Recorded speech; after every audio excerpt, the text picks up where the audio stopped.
Under the shroud of night, a luxury SUV enters a secluded mansion. Inside, Bianca waits in silence, her eyes covered by a silk blindfold. She is a prisoner of her own choice, sacrificing her innocence to afford a life-saving liver transplant for her dying father. The door opens, and Luke Crawford enters. He is tall, powerful, and radiating an aura of cold authority. Bianca shrinks back as he approaches, her heart racing. To her surprise, the man's voice is not that of an old man, but deep, rich, and hauntingly young. Luke is driven by a cold necessity. He must father a child to satisfy his family's demands. He observes the terrified girl before him, his voice devoid of warmth, as if starting a business meeting. He assures her he is healthy, yet his presence is overwhelming. The terms of their agreement shift unexpectedly. Instead of a clinical procedure, Luke chooses a more direct path, claiming he wants to ensure the success of his legacy. He lifts her into his arms, and for the first time, Bianca feels the terrifying reality of her situation. Pinned down by his strength, Bianca realizes there is no turning back. Though Luke attempts to be gentle, his grip is unyielding.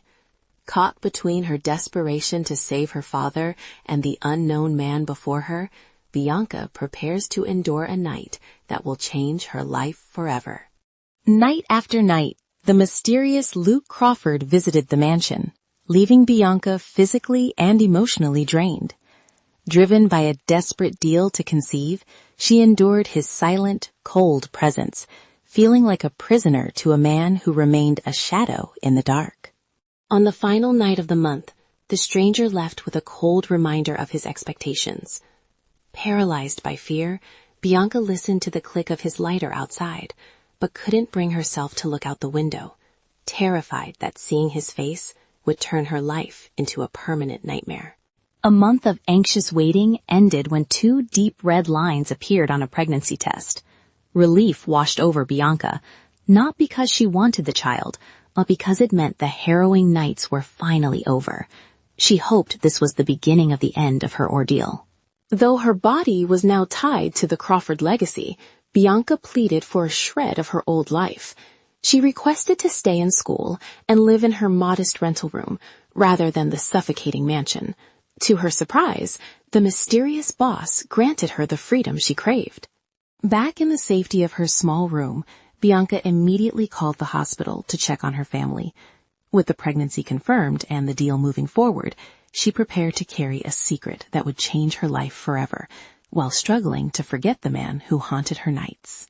In a somber bedroom, Jennifer leans over her husband Kevin, whose body is ravaged by illness. She masks her greed with soft words, pleading with him to use his life savings, funds meant for his biological daughter, Bianca, to send her own rebellious daughter, Marie, overseas instead. Kevin's love for Bianca is absolute. He has chosen to forego life-saving treatment for liver failure just to ensure she has a future. He views the $600,000 not as money, but as his final sacrifice for his only child, unaware of the vultures circling his deathbed. Standing silently in the hallway, Bianca carries a heavy burden. To save her father, she has already struck a secret, desperate deal for a donor and medical funds. Watching her stepmother's manipulation from the shadows, she is filled with a cold, growing frustration. Downstairs, Bianca is confronted by her stepsister Marie, a rebellious woman who embodies every vice Bianca has avoided. Marie mocks her, blowing smoke in her face and sneering at the family's tragedy, oblivious to the sacrifices being made around her. When Marie cruelly suggests that Bianca should sell herself further to pay for their father's life, Bianca finally snaps. With a stinging retort that leaves the older girl fuming, Bianca walks away, carrying the weight of her secret sacrifice into the light of a new, uncertain day. Bianca tries to distance herself from the memory of the baby she left behind, but a video call from her best friend Nina pulls her back into the light. Nina chavies about the dangers of studying abroad, unaware that Bianca is already fighting a much darker battle within herself. The conversation stops dead when Bianca notices a news report on the television behind Nina. A 56-year-old tycoon has welcomed a new daughter, and the mother's identity is a mystery. Bianca freezes, the realization hitting her like a physical blow. That child carries her blood. Trapped in a cycle of self-loathing, Bianca is haunted by her own childhood as an abandoned daughter. She grew up in the cold shadow of gossip and bullying, only to realize she has become the very thing she hated most, a mother who gave birth and then disappeared. Driven by a desperate need for the truth, Bianca scours the internet for the tycoon's voice, hoping to recognize the man from those traumatic nights. She searches until her phone dies, leaving her in a dark room, consumed by silence and the weight of her choice. While Bianca's world crumbles, the life of the elite continues in the Crawford mansion. Amidst a lavish feast in golden decor, the city's most powerful family gathers, oblivious to the tragedy of the woman who provided the newest heir to their dynasty. 5 years, 2,000 days and nights. Bianca returns to the bustling streets of A City, no longer the powerless girl Destiny once pushed aside. She is back with a singular focus, to finally take control of her own life. Reunited with her friend Nina, Bianca navigates the warmth of a new beginning. With a supportive boyfriend, Jean, and his family's approval, her future seems secure. Yet the transition back to her roots is filled with both laughter and lingering nerves. On the way to an interview at the prestigious T Corporation, the name of its leader sends a chill through the air. Luke Crawford, a man described as a heartless tyrant. As Bianca searches for information, she feels a strange, distant connection to the Crawford name she thought she had buried forever. The digital archives reveal a dark corporate history. 5 years ago, a brutal power struggle saw the legitimate heir ousted by an unknown newcomer. Luke Crawford, rumored to be an illegitimate son, seized the empire overnight, transforming a dying industry into a global titan. The T Corporation Tower looms like a glass giant, intimidating everyone who dares to enter its halls. As Bianca and Jean arrive for the interview, the weight of the moment hits them. Inside those walls, the next chapter of their lives, and perhaps a collision with the past, awaits. The tension is palpable as Jean emerges from his interview, offering Bianca a reassuring kiss on the forehead. While he manages to soothe her nerves, the real challenge begins as her name is finally called to enter the boardroom.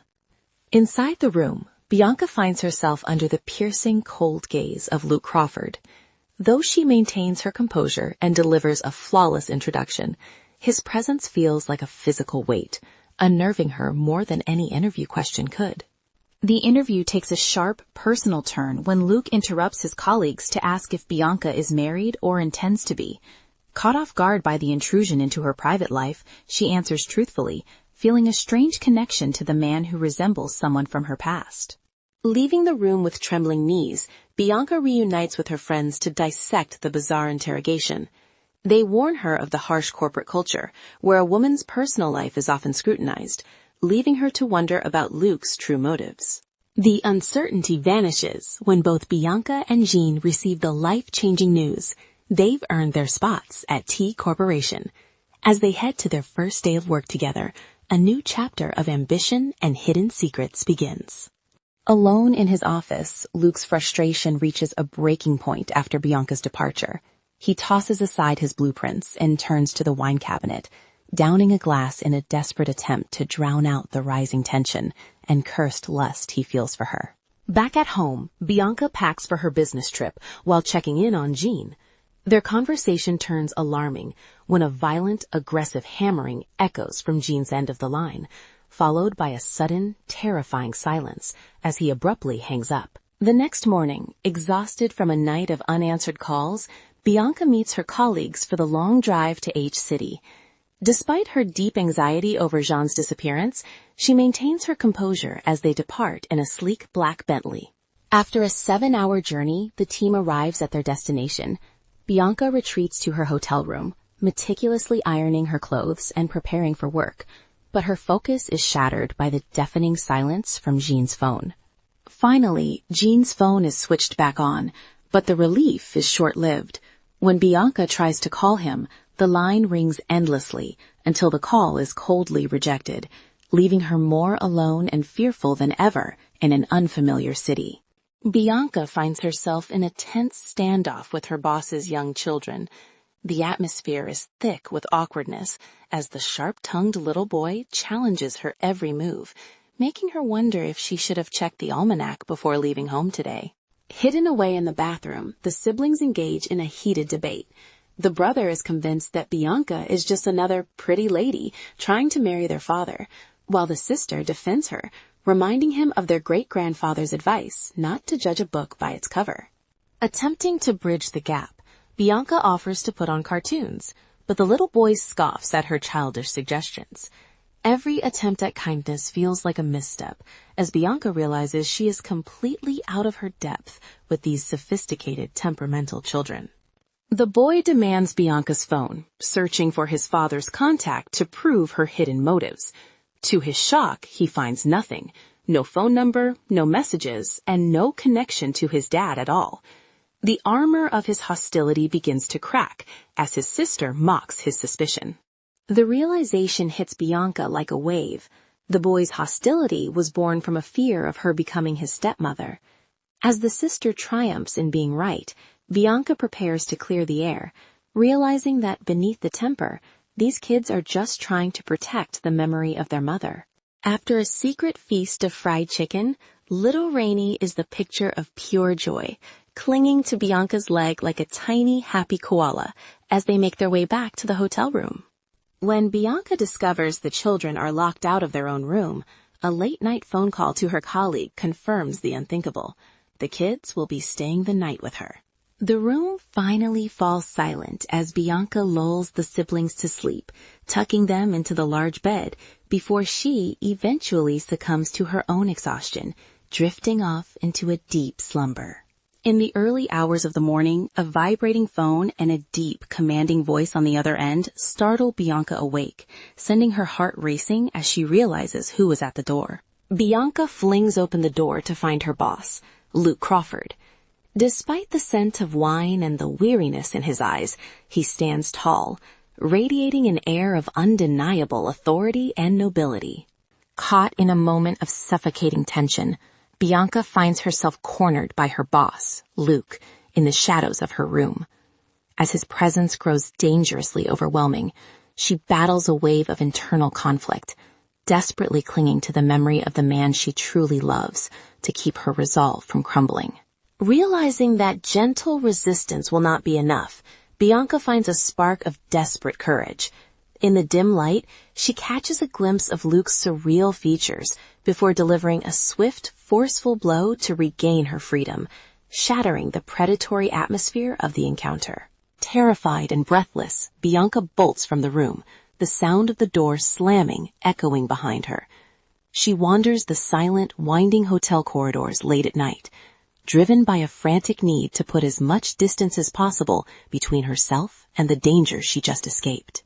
The sanctuary of the brightly lit lobby offers a temporary peace, surrounded by the watchful eyes of security and the simple kindness of a receptionist with a warm cup of tea. Bianca finally lets her guard down, though the trauma of the night keeps her body trembling. As the cold dawn breaks, Bianca faces a harsh turning point in her career.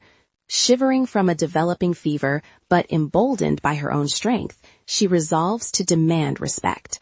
She decides that if an apology isn't made, she will walk away from her job, rather than be another victim of a powerful man. Returning to her hotel room, Bianca finds the cleaner erasing every physical trace of Luke Crawford's stay. While the room returns to its sterile state, a message from her friend Jean offers a brief moment of normalcy. Yet Bianca is haunted by a nagging sense of guilt as she surveys the space they shared just hours before. The quiet is broken by an embarrassing revelation when the cleaner mentions finding her husband's underwear in the laundry. Bianca's face burns a deep crimson at the misunderstanding. Realizing she can hardly return the item to her boss, she decides to discard the evidence, her heart racing as she tries to process the intimacy of the situation. A phone call from Sue Carter brings Bianca back to her professional reality. While she has grown fond of Luke's children, Lonnie and Rainey, she feels a fierce desire to prove herself at T Corporation. She isn't just a babysitter. She is a professional woman determined to honor her father's wishes for her success and self-improvement. As she prepares for the day, painful memories of her father surface. Bianca recalls his devastating 8-year slump after her mother left, and the deep love he now pours into his second wife, Jennifer. She feels adrift, caught between the memory of her father's past despair and the complicated reality of her family's present. By 10 o'clock, Bianca is transformed into a polished professional.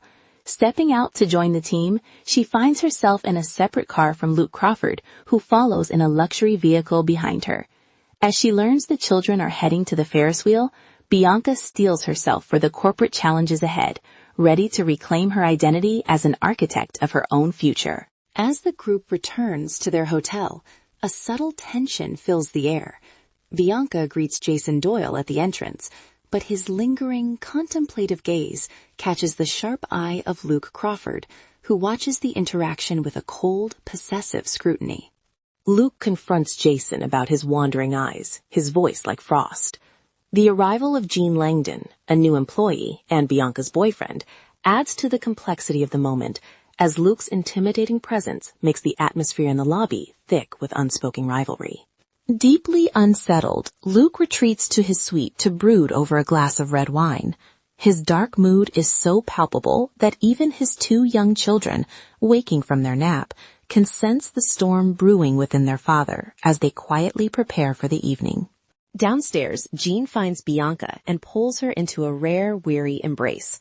Though Bianca is usually reserved and uncomfortable with physical touch, she senses Jean's exhaustion as they prepare to head out for a night of shopping to escape the pressure of the hotel. Late that night, the couple returns to find the hotel fully booked, leaving Jean without a room of his own. As they step into the elevator together, the stage is set for a night that will challenge boundaries and escalate the growing friction among them all. Returning to A City at the break of dawn, Bianca and Jean part ways after an exhausting business trip. While Jean is called away to an urgent work meeting, Bianca is left to head home alone, her body aching from a brewing fever and the weight of unspoken loneliness. The chill of the morning air bites as Bianca arrives at her modest neighborhood. Feeling increasingly weak and disappointed that Jean didn't notice her illness, she struggles into her apartment, the silence of her home magnifying her sense of isolation. Collapsing into the safety of her room, Bianca's health takes a sharp turn for the worse. Her breath feels like fire, and her mind is clouded by exhaustion. As she reaches for a simple glass of water, the sheer effort of existing alone while sick begins to overwhelm her. A sudden chime at the door brings an unexpected savior, a nurse sent for a home call. Moved to tears, Bianca assumes Jean must have realized she was suffering and arranged for help, a gesture that touches her fragile heart more than any medicine could. The mystery deepens when a second knock reveals a delivery of a lavish gourmet feast, far beyond anything she would order for herself. As the delivery crew looks on with curiosity, Bianca is left bewildered by this sudden transition from a lonely sickbed to a display of extreme luxury. Tensions boil over as Jean confronts Bianca about a mysterious delivery of fresh flowers. Despite her claims of innocence, his jealousy flares, leading Bianca to coldly discard the bouquet in a trash bin and walk away, leaving their relationship strained and bitter. Left alone on the roadside, Jean's internal turmoil explodes. In a moment of raw desperation and pain, he strikes a lamppost, the physical sting grounding his fear of losing Bianca, a fear that drives him toward a singular, desperate goal. He must marry her to feel secure. At the office, Bianca is haunted by the mystery of the flowers. Her suspicions turn toward her powerful boss, Luke Crawford, who has easy access to her personal details. Even as Jean's apologetic messages flood her phone, a new, complicated shadow begins to loom over her life. Over lunch, Nina pleads her brother's case, explaining that Jean's jealousy is merely a sign of how much he treasures Bianca. Hearing that she is the apple of his eye, Bianca's heart softens, and she begins to forgive his outburst, rationalizing his protective nature. Seeking answers, Bianca seizes the opportunity to visit the top floor. She enters the president's office to find Luke Crawford immersed in his work. As she delivers a blueprint, the air thickens with unspoken tension when she finally speaks, testing the waters of their mysterious connection. Distracted by a simple SpongeBob rapper she wants to say for Rainy, Bianca stands up too quickly and realizes she is physically tethered to her boss. Her delicate, intricate brooch has become firmly snagged on Luke Crawford's expensive leather belt buckle, forcing an immediate and embarrassing proximity. Flustered and panicking, Bianca tries to untangle the metal mess, her hands trembling as she works inches away from Luke. The intimacy of the situation overwhelms her, sparking a confusing chemical reaction she hasn't felt in years, while the air in the quiet office begins to feel heavy and warm. As the struggle continues, Bianca looks up to see Luke watching her like a king observing a subject. She worries aloud about scratching his designer belt, but he remains stoic, his gaze unreadable in the fading light. The power dynamic between the billionaire and the designer is palpable and tense. Under the golden glow of twilight, Bianca remains focused on the task, her breath shallow and her face flushed. The silence of the room is broken only by the sound of her efforts. Luke stands rigid, his body stiffening as the accidental intimacy of the moment pushes past the boundaries of a professional relationship. With a sudden clack, the brooch finally snaps free. Bianca is initially elated, but her joy turns to sudden terror as she catches Luke's eyes. His expression is hard and judging, his presence more formidable than ever. Realizing the gravity of the moment, she recoils in shock, her heart racing as she faces his silent scrutiny. Driven by a desperate need for his proposal to succeed, Jean invites his entire extended family to meet Bianca. As she enters the house, she is overwhelmed by a crowd of relatives, all eager to see the girl who has finally captured Jean's heart.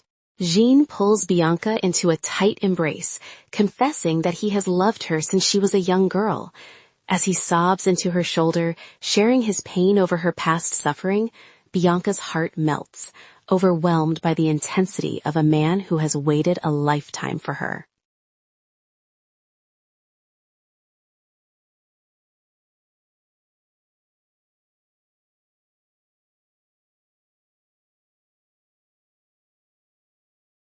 Bianca and her boss, Luke Crawford, are caught off guard outside her home when a meddling stranger in a tracksuit mistakes them for a struggling married couple. The stranger doesn't hold back, scolding Luke for being a cold husband and Bianca for failing her domestic duties, leaving the pair in an incredibly awkward silence. Breaking the tension, little Lainey heaves 2 large, beautifully wrapped gift boxes toward Bianca, revealing that the late-night visit was actually a surprise for her. As Bianca accepts the gifts from the boy, she is unaware that Luke's icy gaze has just landed on something unexpected, a diamond ring on her left hand. Bianca steps out into the morning sun, her mind clouded by a sleepless night. She can't help but wonder why Luke Crawford, the powerful president of T Group and a titan of industry, is showering her with such lavish gifts. To her, the gap between a king of the business world and an ordinary woman like herself feels impossibly vast. In the street, chaos erupts. Bianca finds an elderly street cleaner being accused of being a scammer by skeptical passersby.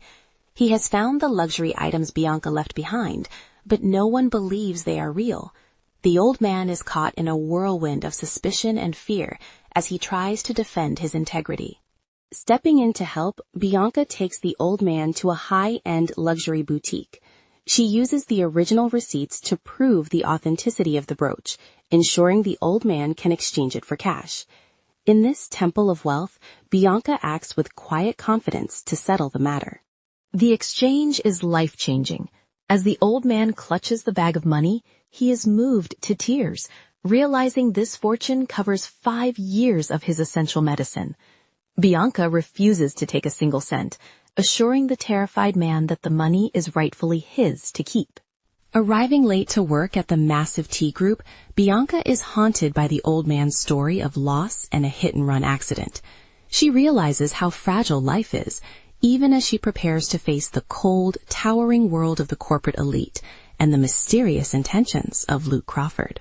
After a tense disagreement leaves their father upset, young Blanche and his sister Rainey decide they need someone kinder. Missing the warmth of Miss Bia, the twins secretly hail a ride and head toward her neighborhood, hoping for a friendly face. The children arrive at the regal Capital neighborhood, unaware they are being followed. A driver sent by their father, Luke Crawford, watches from a distance and reports their location, keeping a vigilant eye on the twins as they wait outside Bianca's home. Inside her apartment, Bianca welcomes the children with open arms. She tenderly treats a small bruise on Rainey's knee, using gauze to tie a beautiful bow. Her gentle care and motherly affection provide the comfort the children have been longing for. While the twins settle in to watch cartoons, Bianca heads to the kitchen to prepare a healthy lunch. She feels conflicted about calling their cold and distant father, ultimately deciding to feed them well and ensure their safety before sending them back home. To satisfy the children's request, Bianca slips out to a nearby shop to buy some fried chicken. Clutching the warm food and her keys, she rushes back to her apartment, worried about leaving the kids alone for even a moment. Luke makes himself at home in Bianca's small apartment, smoking on the balcony with effortless cool. While his two children wait patiently at the table to be fed, Bianca feels like a stranger in her own home, unsettled by Luke's sudden, uninvited presence and his disregard for her privacy. After serving the children, Bianca retreats to the kitchen, seeking a momentary refuge from the man who has taken over her living room. She reflects on the absurdity of the situation, realizing she has naturally fallen into a maternal role for Luke's children, despite having no formal connection to them. The quiet of the kitchen is shattered when Luke enters, his presence filling the narrow space. He traps Bianca in a corner, his intense, dark gaze locking onto hers. The air turns still and suffocating as he looms over her, his physical proximity leaving her frazzled and anxious. When Bianca tries to push past him to join the children, Luke firmly pins her shoulder, stopping her in her tracks. A silent magnetic power struggle ensues as he looks down at her with a gaze that is both cool and filled with an inexplicable masculine desire, ignoring her desperate protests to let her go. Desperate to end the encounter, Bianca reminds Luke that she's engaged and has a reputation to protect. Luke remains unmoved, leaning in even closer until their bodies are pressed together, using his cool logic to dismiss her warnings while keeping her trapped within his arms.